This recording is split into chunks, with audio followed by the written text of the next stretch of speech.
3월 11일 금요일 뉴스공화의 온라인 큐티를 시작하겠습니다. 오늘 큐티의 본문은 창세기 23장 1절부터 20절까지고요. 제가 오늘 읽은 말씀은 16절 한절의 말씀입니다. 아브라함이 에브론의 말을 따라 에브론이 헷 족속이 듣는 데서 말한 대로 상인이 통용하는 은 400세겔을 달아 에브론에게 주었더니 아멘. 오늘 여러분들과 함께 나눌 큐티의 제목은 구별되기를 멈추면 동화되기 시작합니다. 구별되기를 멈추면 동화되기 시작합니다 라는 제목으로 여러분들과 함께 나누도록 하겠습니다. 샬롬, 벌써 금요일입니다. 오늘도 말씀으로 시작하면서 우리가 나아가야 할 길을 나아가며 말씀으로 우리 자신을 비추어 회개하며 마무리하기를 간절히 바라겠습니다. 오늘도 늦은 밤 요한복음 필사가 계속됩니다.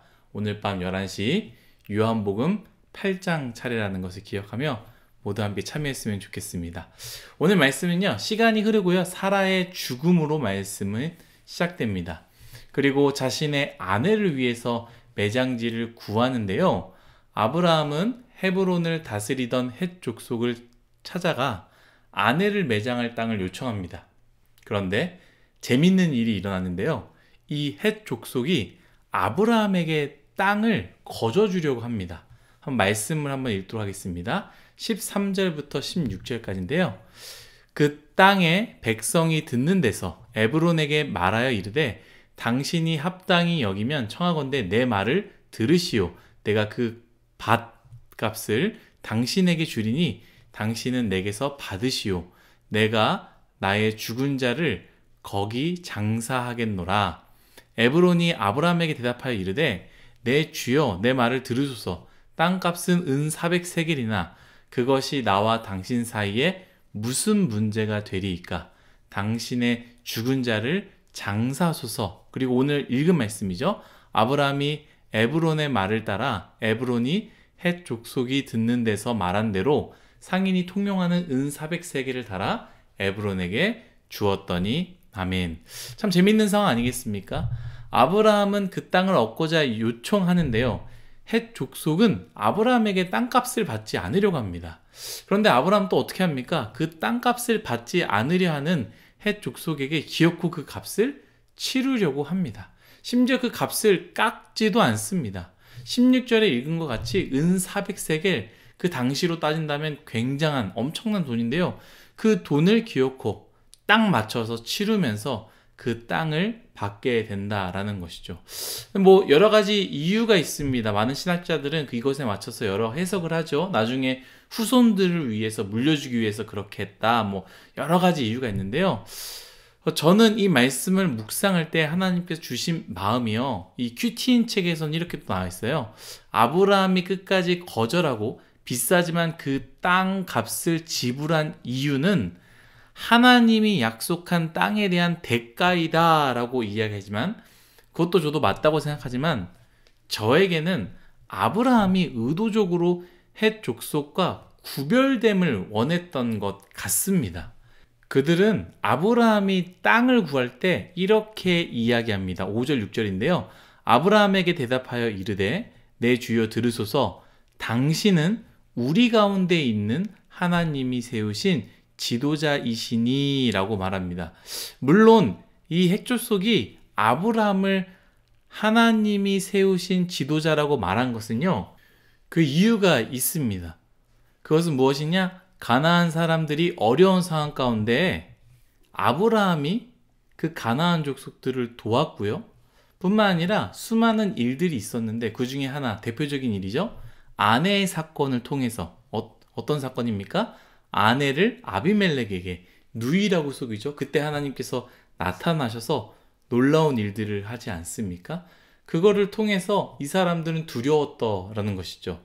그뿐만이 아닙니다. 자세히 읽어보면요, 헷 족속은 은근히 아브라함을 자신들과 하나로 묶어서요, 우리로 이야기합니다. 물론 그들도 그럴 만한 충분한 이유가 있겠죠. 하지만 그 이유가 긍정적이든 부정적이든 그것과 상관없이 헷 족속은 아브라함을 같은 족속으로 여겼다라는 것입니다. 뿐만 아닙니다. 그 당시에 그 신학자들은 이렇게 표현을 해요. 그 당시 같은 족속들에게는요, 땅을 팔 때에 돈을 받지 않는다라고 표현을 합니다. 그러니까 같은 족속에게는 땅값을 받지 않는다라는 것이죠. 그렇기에 헷 족속은 아브라함에게 땅값을 받지 않으려 했습니다. 그런데 오늘 말씀 아브라함은 어떻게 했습니까? 끝끝내 돈을 냈고요. 끝끝내 나는 너희의 족속이 아니다라는 것을 보여준 것 아니겠습니까? 아브라함은 어찌 보면 자기 조카 롯과요, 롯의 아내를 보고 좀 많은 생각을 했던 것 같습니다. 그들이 자신들과 살 때는 안 그랬었는데 창세기 초반부를 보면 아브라함과 롯은 함께 잘 지내지 않았습니까? 하나님께 복을 받아 많은 재물을 얻게 되고 그 재물로 인해서 헤어지게 되지 않았습니까?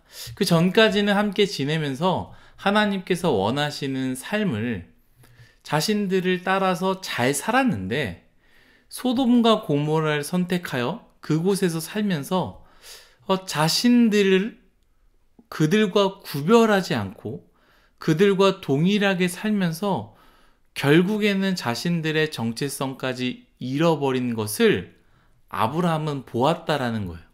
그렇기 때문에 아브라함은 끝까지 자신도 이 헷 족속이 아니라 하나님께 복의 근원이 되는 민족이다, 하나님의 사람이다라는 것을 생각하며 자기 자신을 스스로 구별했다라는 것이죠. 사랑하는 뉴스송화의 여러분, 우리는 구별해야 합니다. 그 구별의 대가 분명히 있습니다. 아브라함이 땅을 사기 위해서 깎을 수도 있지만 충분히 무료로 그렇게 할까 하면서 이익을 얻을 수도 있었지만요, 아브라함은 더 귀한 것을 선택했습니다. 자신이 복의 근원이라는 것, 하나님의 민족의 시작이라는 것을 선택했다라는 것이죠. 그리고 그 선택을 위해서 아무리 비싼 가격이 든다 할지라도 그것을 치러냈다라는 거예요. 여러분, 우리는 구별해야 됩니다. 그리고 그 구별로 인해 막심한 손해가 있을 수 있지만 감수하십시오. 아까워서, 아쉬워서 혹은 그들이 주는 특권과 특혜가 기쁨과 즐거움으로 인해 내가 하나님의 사람이라는 것을 까먹는 순간 우리는 롯과 롯의 아내와 같이 내가 하나님의 사람인지 소돔 사람인지 헷갈리게 되는 것입니다. 믿음을 지키는 일, 하나님의 사람이라는 것을 지킬 수 있다면 비싼 손해가 있어도 손해를 보십시오. 가치 있는 일입니다. 그렇지 않으면 우리가 그 싸움을 멈춘다면 디모데전서 6장 12절의 말씀과 같이 믿음의 선한 싸움을 싸우라고 바울이 디모데에게 요청하지 않습니까? 왜 선한 싸움을 싸우라고 합니까? 왜 멈추지 말라고 합니까? 멈추면 잡아먹히기 때문입니다. 우리가 구별함을 멈춰버리면 우리는 소돔 사람이 되는 것이고, 우리가 구별함을 멈추게 되면요, 우리는 가나안 사람이 되는 것입니다. 우리는 소돔 사람도 가나안 사람도 아닙니다. 우리는 아브라함의 민족이며 복 그 자체인 하나님의 사람입니다. 오늘 하루도요, 이 구별됨을 위해 손해를 마다하지 않는 뉴스송 Y가 되시기를 간절히 소망하겠습니다. 기도하겠습니다. 하나님, 오늘 말씀을 통해 우리가 구별됨을 구별하기 위해서 처절하게 싸우는, 구별함을 위해서 많은 손해를 봐야 한다는 것을 알게 되었습니다. 세상에 기쁨도 있고 즐거움도 있고 많은 특혜가 있습니다. 세상 사람들은 저렇게 살아가고 이렇게 살아갑니다. 좋아 보입니다. 하나님, 그때에 그것에 속지 말게 해주시고 그것이 얼마나 나에게 아픔과 어려움을 주고 많은 손해를 준다 할지라도 그것을 포기하고 하나님의 사람임을 선택하는, 우리 스스로를 구별하는 믿음의 뉴스송 Y가 될 수 있도록 은혜 내려 주옵소서. 감사하며 예수님의 이름으로 기도드렸습니다. 아멘.